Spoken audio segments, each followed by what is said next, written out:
Hey everybody, you're watching Cole the Corn Star. Before we get started, big thank you to Thrive Market for sponsoring this video. Good morning everybody, welcome to the farm. We got some rain last night, so we got puddles on the ground, which means it's too wet to work outside. So we are going to be working in the heated shop at my house. We got a couple projects we're gonna work on in here while it's kind of wet and cold outside. And by the time we get done with these, hopefully it'll start to dry up and warm up a little bit outside. So that way we can maybe do a little planning for the future addition on the house. The first thing I'm gonna be doing in here is we installed these 220 outlets like a year and a half ago, and we never had a breaker to hook them up. So we just had the wires sitting in here. I got a breaker, so I'm going to hook those up.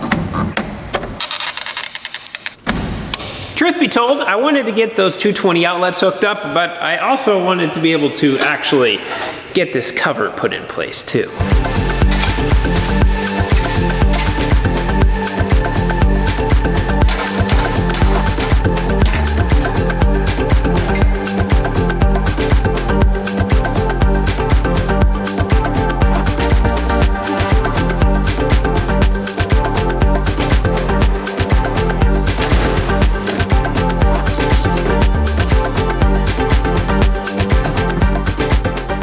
There we go. That looks a lot better, and we have more floor space. Over the past few years, we have been trying to do a lot of improving on our farm, and what has been leading those improvements has honestly just been cleaning things up, so that way we have efficient workspaces and we actually know where things are. Inside of this shop, we have had a problem with extension cords. These things get ran all over, it's a mess, they're looped through things. We want to get away from that. So today we're going to be installing some extension cord reels.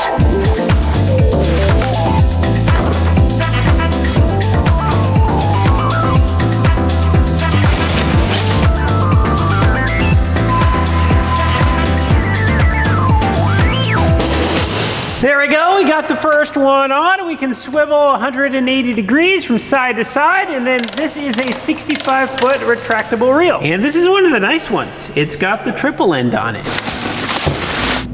For the second one, it may seem like a strange spot, but we're gonna be putting it behind this washing machine. Ideally, I wanted to put it over here, but my closest outlet is right there, and the hose reels only have a 4-foot cord on them, so that spot is not going to work. Above the bench, it would be nice, but we can also put power strips right here, and those honestly would work better, so that leaves us with this side. So we're gonna put it right here, that way if we need to run the cord out the door, we can, and then with it being right there, we can still reach the back wall if we need to. As we're working on getting things spruced up, it's got me thinking about food. Am I the only one who doesn't like going to the grocery store? I live 30 minutes from a grocery store, so it is not uncommon to spend 2 hours just to get groceries. And not only that, grocery stores have 11,000 options, so if you're trying to find gluten-free food or some other special kind of diet, good luck. This is where Thrive Market comes into play. If you're not familiar with Thrive Market, it is a stress-free online store for healthy and sustainable groceries. I'm really careful about what my family and I eat, and Thrive Market gives me a lot of peace of mind because they have the highest quality standards in the industry. It says on their website they restrict over 1,000 ingredients. For my most recent order, I got some healthy snacks for the boys. I needed some soap stuff, and then I also got bubble bath. When I talk about high quality standards, this is what I mean. Look at this, 2 ingredients. Grass-fed and finished. Organic noodles. Fragrance-free. I'm not gonna read all that, but you get the point. And to make Thrive Market even sweeter, orders over $49 are shipped right to your front door for free. If you would like to give Thrive Market a try, click the link in my description box or go to thrivemarket.com/Cole the Corn Star to receive 30% off your first order and a free gift when you join Thrive Market today. Time to jump in tasks here for a minute. Roman's bringing the scissor lift in. We have one of the lights that's not connecting to the Bluetooth sensor inside of it. We're gonna pull the cover off and see if we can find a broken wire. So this is the light that we're having problems with. On the back side of this sensor, we believe that there is a wire that came disconnected. So we're gonna try to pop this cover off and see if we can figure out what came disconnected, reconnect it, and then hopefully it'll work. Oh, that's cheating, Roman. I'm a cheater. How do you think you can be good at arm wrestling? So Roman ended up pulling the wires out and re-putting them back in, and then we also switched sensors. So we just popped this one off and put it on the other light, and we're gonna fire everything back up again and see if it works. Okay, we got light. Well, I have a feeling we have a bad sensor because we're still not getting connection, even though we switched it. And when I turn off the lights on here, all the other ones turn off. I don't know why that one's not turning off right now, but that was the one that we switched. Oh, look at this. That light that is also not turning off was not connected. Let's connect it. I don't know what we gotta do. I think we gotta select it, maybe? Yep, hit add. Boom. Okay. It should flash here in a second, and then we know it's good. Oh wait, it was that one? Man, look at all the flies in this one. We're trying the sensor swap first. Oh, no idea what we did. All we did was flip it around and now it works. Inside of the shop, our heating system is this radiant tube heater system, and the first section here gets pretty hot. And when it gets hot, it takes this cover and it makes it do this. And it doesn't look good, and it will actually walk its way over and leave a gap here where it exposes it to the tin, and we don't want to burn the paint off of the tin. So what we're gonna do is we have this clamp on here. I'm clamping it together right now. We're gonna drill through and we're gonna bolt it on this side, and then we're also gonna do the same thing over here. So then hopefully this stays cinched down.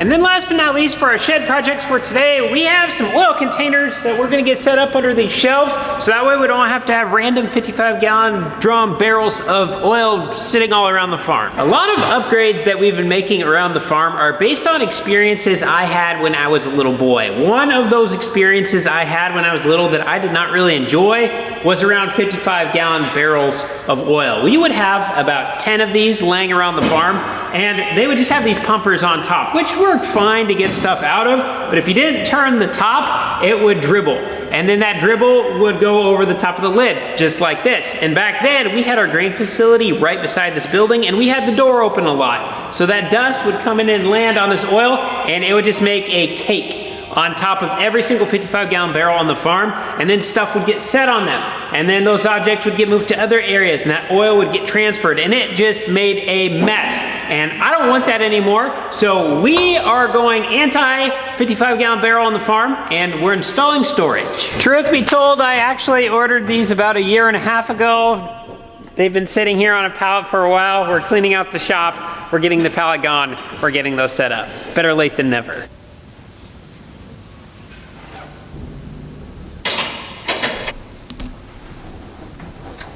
It says do not turn past 60 pounds of torque, and then it stops right there. It goes from super easy to hard. Since our fastener straps fall right between where we have studs, so it's on a hollow spot of the tin, we are going to utilize a FedEx strap. There we go. She's not going anywhere. It is now the next day. The sun has made its debut. We have a nice little breeze coming through. We lost our puddles in the driveway. We're gonna get started with construction. First things first, we need to stop at the rental store and pick up our trench roller. There we go, got her all chained down. She's not going anywhere. We made it home. Let's see if I can remember how to run this thing. Figured it out, it's got a button right here.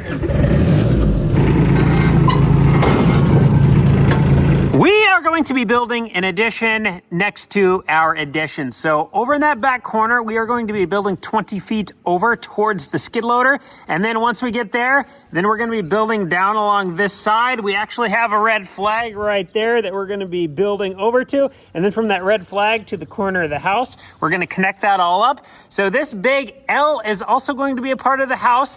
And that is what we are going to be getting started on next. We're going to try to do 3 things today. We are going to shave shave, we are going to backfill, and then we are going to dig. For the shaving part, what we need to do is we need to go from the corner of the house down here to our red flag all the way over to the other corner, and we need to take all of this flat grade and we need to drop it down about a foot. For the backfilling part, we are going to be filling this entire area outside of the walls of the underground movie theater with dirt, and then we are going to be rolling a trench roller over the top of it to pack it down. And then last but not least, we are going to get the mini excavator in here and we are going to start digging the footings for our foundation walls. We're gonna start backfilling here in a moment. My dad's gonna come down here with the mini excavator quick and dig a trench over to this puddle so that way we can get a sump pump over there and then get all this water out of here so we're not dealing with the swamp. And while he's doing that, Roman and I have just a little bit of dimple board we're gonna put on right here, and then we're gonna be running around with some black tar caulking,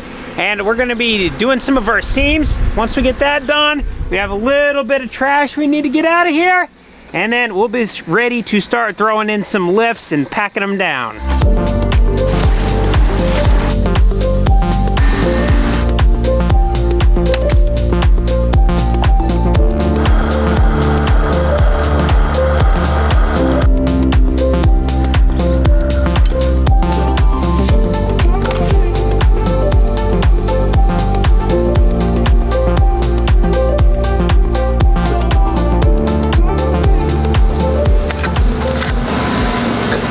Okay, we now have all of our vertical seams caulked. We have our dimple board going all the way around. We're gonna start smoothing out some dirt with the excavator like what Roman's doing right now. My dad's on the backside dumping dirt in with the skid loader. And then I'm going to grab the remote control and I'm gonna start running the trench roller.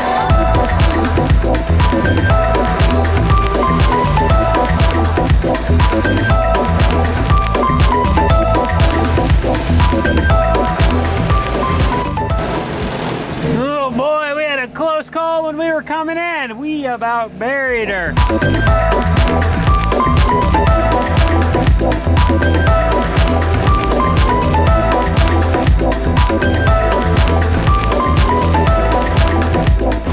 For this whole backfill process, at least with the packer, we are going to be running 1 foot lifts, meaning we are going to be putting a foot of fresh dirt down, and then we'll roll the packer over it, and then once it's been rolled just like this, then we'll throw another foot down, we'll pack it, another foot down, pack it, another foot down, pack it, and we'll keep doing it all the way until we're up to here.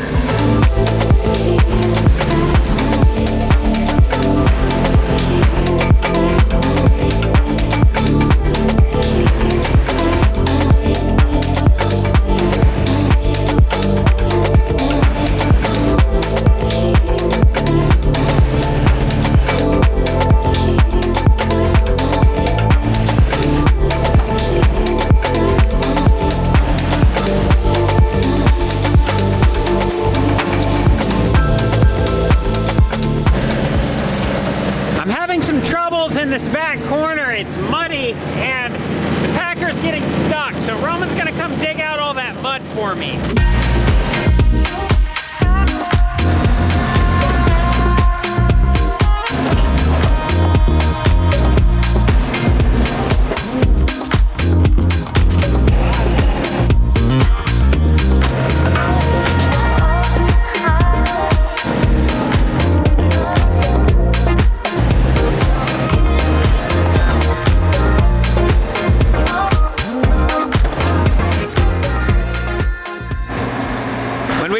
Dug all this dirt out from where the basement is. That pile was absolutely huge and we thought we were gonna have a ton left over. Now that we're starting to get some of it backfilled here, we're actually gonna have a lot smaller pile over there than I thought. I don't know, never mind. We still have a big pile.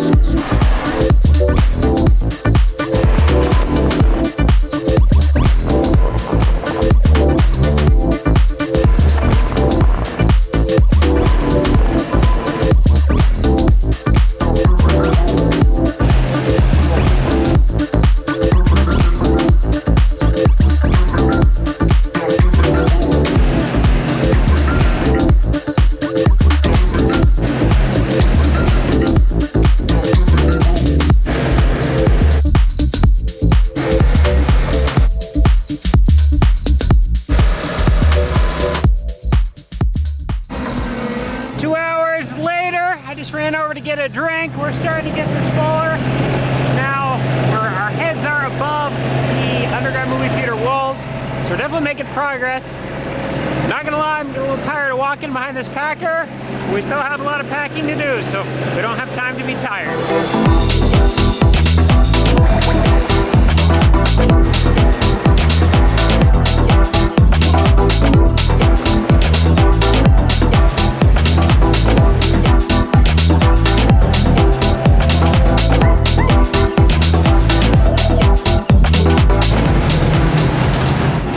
It happened. I always said, well, I've never flipped one before. I don't know what it takes, but apparently it doesn't take much to flip one when you're near mucky soil. So it peacefully laid down. We're gonna grab a chain and pull it back on its feet and keep going. Here's the chain. Roman, what are you doing? Just use your right arm. Here, it's moving.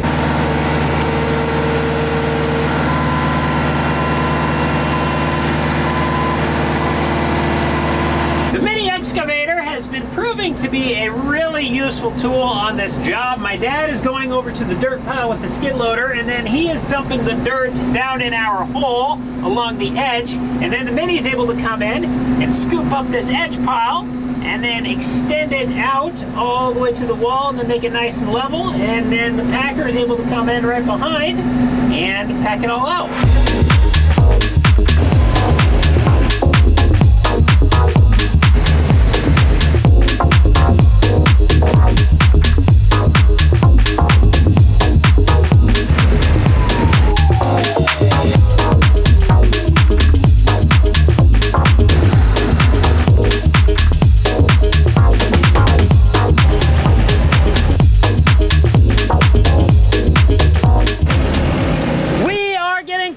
To being done. We are just at about hip height. Our concrete grade, when everything is final, is actually going to be the top of this wall. So we're going to be getting our dirt level somewhere in here. We're only going to be able to go up to this orange line tonight though, because we still need to get the flashing on top of our dimple board. When I'm running the excavator, I'm looking for a couple different things. Thing number one, when I'm putting in dirt, I want to make sure the dirt against the wall is a little bit higher than the dirt in the middle. So when we get on here with the packer tips away from the wall instead of tipping into the wall. I am also looking for rocks against the dimple board. I don't want them against it because when they push in there and the packer rolls over, it could tear a hole in this. This is just a hard plastic.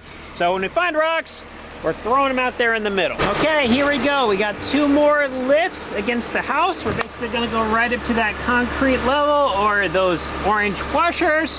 So we're gonna get one in, pack it, one more, then this will be done. And then we probably just have one more all the way around.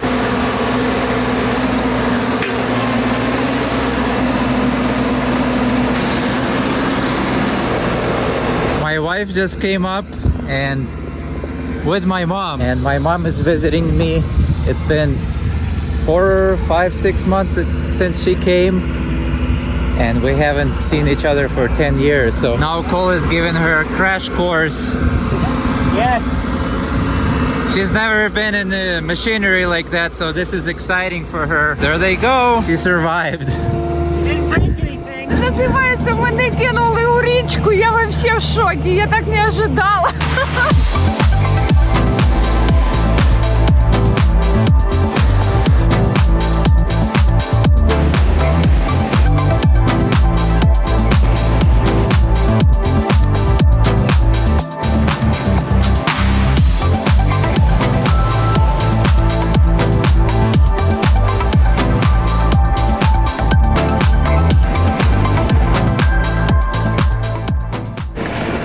Unfortunately, it is dark. It is actually starting to sprinkle right now. It's supposed to start raining here in a little bit, and we are not quite done.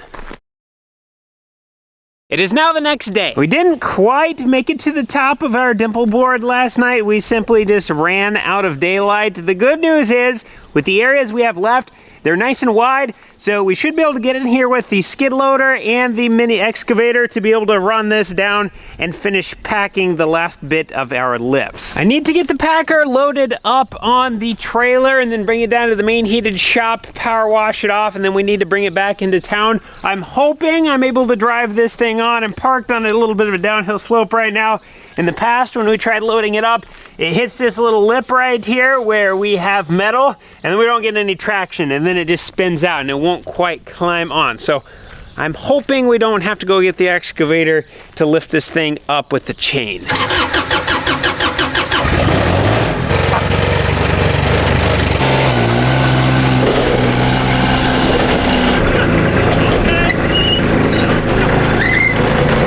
That went way easier than I thought it was going to. The first time we tried to do that, spun out immediately. But this time it was no problem at all.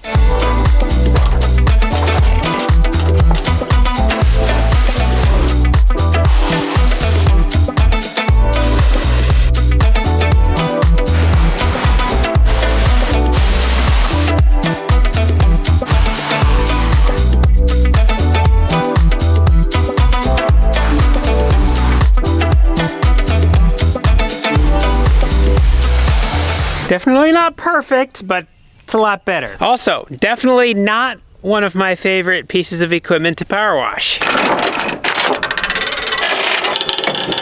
Oh yeah, she's not going anywhere. Packer has been returned, and now we are going to Menards. All right, we need one of these and 2 of these. Never mind, we're gonna do 3 of those. Not really wanting to, but we're gonna pull the trigger on one of these bad boys as well. All right, here we go. Gonna try not to find any python in the dirt pile as we're digging around, but we're gonna finish our backfilling. I don't know if this is correct terminology or not, but the skid loader's looking a little fussy.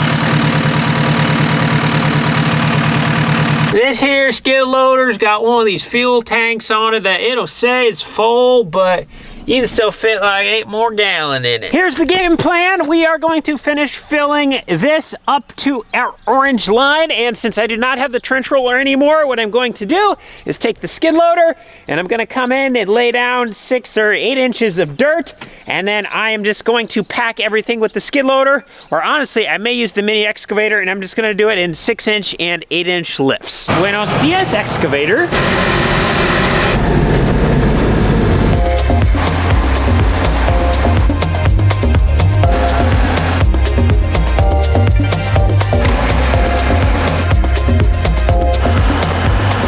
I just threw in about 4 or 5 buckets and packed it down. It looks like it's going to work pretty good. I am struggling, however, to pack the center part. Since we have the wall over here and we have the wall of dirt over here, I can't bump the skid loader far enough over to get really good in the middle. There's actually like an 8-inch spot that I cannot get to. So what I'm gonna do is take the excavator, I'm gonna take some of this wall off and basically just gonna make it like a 45-degree angle, so that way I can just get a track up there on the top. And then also, it's kind of hard to get around this corner. It's really tight between the concrete and the dirt wall. So I'm just going to take the excavator here and I'm gonna make a little ramp as well. And it should make it a lot faster for me to go to the pile, because right now I have to go up there and I go all the way down there, then through here, dump, pack it, back up, all the way up there, where if I have a ramp, I can just shoot straight off.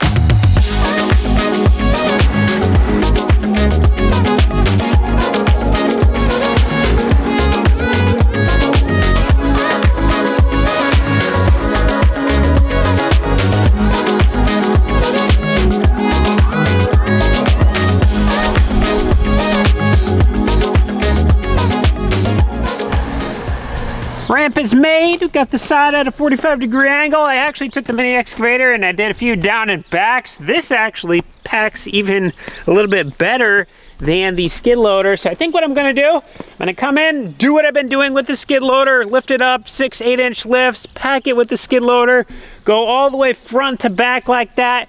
Then I'll come in with the mini, I'll hit it one more time, packing it with that real good, and then we'll hop back in the skid loader and we'll just keep repeating that process until we're to the orange line. I guess it makes sense that the mini does a little bit better job of packing, because I think this weighs like 13,500 pounds, and then it has, I believe, 16-inch wide tracks, and it's got more of these big lugs, where the skid loader weighs about 11,000 pounds, and I think these are 18-inch wide tracks, and then these are the Z pattern. So your weight's definitely a little bit more spread out. Which honestly, if I filled the bucket full of dirt when I pack, our weight's probably gonna be about the same, but we still have the wider tracks.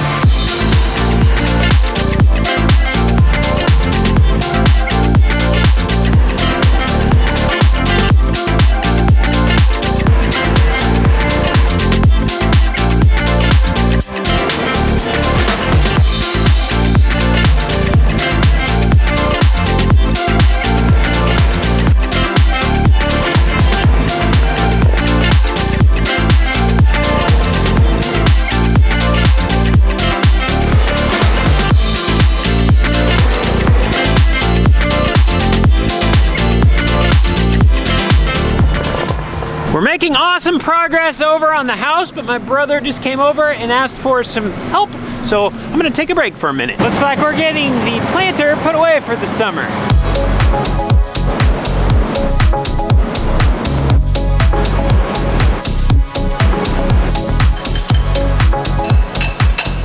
For whatever reason, this pen on the other side is stuck, and it's not letting it out of that little cradle. We have no idea what it's getting stuck on because it's literally just sitting inside of here like this, and it should be able to just come right off the top, but it's not budging. We might need a little persuasion from this, and it looks like this thing's seen better days.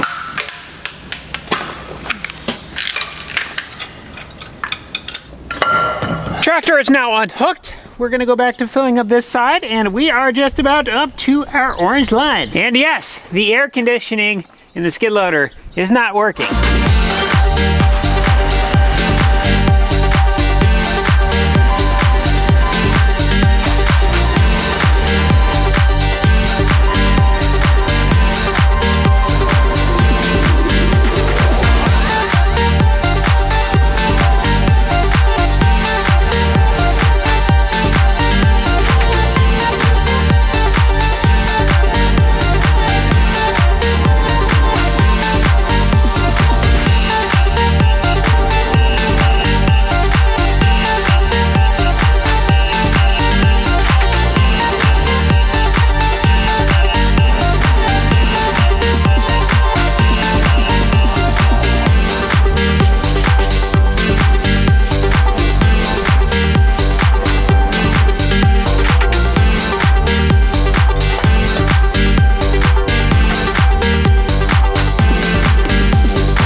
Helping my brother again. Looks like Coop's putting this cart away, and then he's getting out some of his baling stuff. Are you pulling your baler back and then putting your rake back in here? No, they'll both go in here. Oh, am I strong enough? Barely.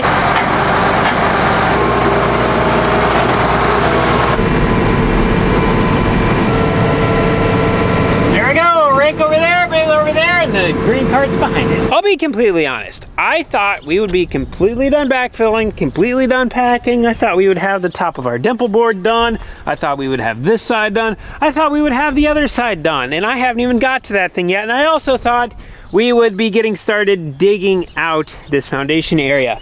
But this job is just meticulous. It's time consuming. It's extremely important. That's why we're taking the time to do it. But it definitely took longer than I thought it was going to. As far as grade goes, we are going to have a final concrete grade of our door sills, so we still have a little ways to go over here. We are going to have a 6 to 8 inch layer of rock plus 6 inches of concrete. So if this is our door sill height, we're probably going to need to be somewhere around here with our dirt level. So we just need a few inches of dirt through here. One more good lift will get us done in this. We do need to get the top of our dimple board all sealed up. They make this special flashing piece that goes over the top of this, and then we'll end up caulking and stuff with the black tar caulking. So we got to do that all the way around. And then as we make our way around, we actually need to get a little bit more fill as we go. This area I was able to get pretty level. I thought it actually worked pretty good for pushing things around with the skid loader. But as we work our way over here, our orange line is definitely much more exposed, so we need to get a lot more here. And then on the bump out side of the house, we still have a lot that needs to be brought over into here. Now, fortunately, we're not going to be building anything over the top of this. If we do, it would be a porch like what we have in the background, and it'll be pretty easy just to pack this area out here, but we don't need to get super wild packing anything in there because that can settle. There's not going to be anything over it that will matter if it settles because we can always put in more dirt. Where this is where the garage is going to be, so we want this to be nice and solid. We are going to be digging out the spot where our foundation is going to go, and then we're going to be putting in rock. So I'm just putting this dirt in here right now so it's easier to drive around and pack things. But once we actually start putting in foundation, we will be digging down to virgin soil and then putting rock and building that up in lifts. But also for these pads, I'm guessing we're probably around 95% compaction doing what we're doing. Maybe a little bit more with the trench roller. But what we're gonna do for the actual flat pad, it's going to be at this grade, but we're gonna drill into this concrete and then we can put rebar dowels in there and epoxy them in. So this wall will also be holding up our concrete just in case this does start to settle over time. I really don't think it will, at least as long as it stays dry, which we've been doing a lot of water mitigation methods around here. So I have confidence that it will stay dry. But the rebar dowels going into this, it will make sure that it 100% never settles. So anyway, that's how the project's going, and that's kind of what our next steps are. I really thought we were going to get to the foundation stuff today, but this just took longer than I expected, and sometimes that's just how it goes. My family just called and said they are grilling out, and it's going to get dark here in a little bit, so I'm gonna put the equipment away, and then I am going to call it a night. So this is all we got for today. Thank you so much for watching. We'll see you in the next one.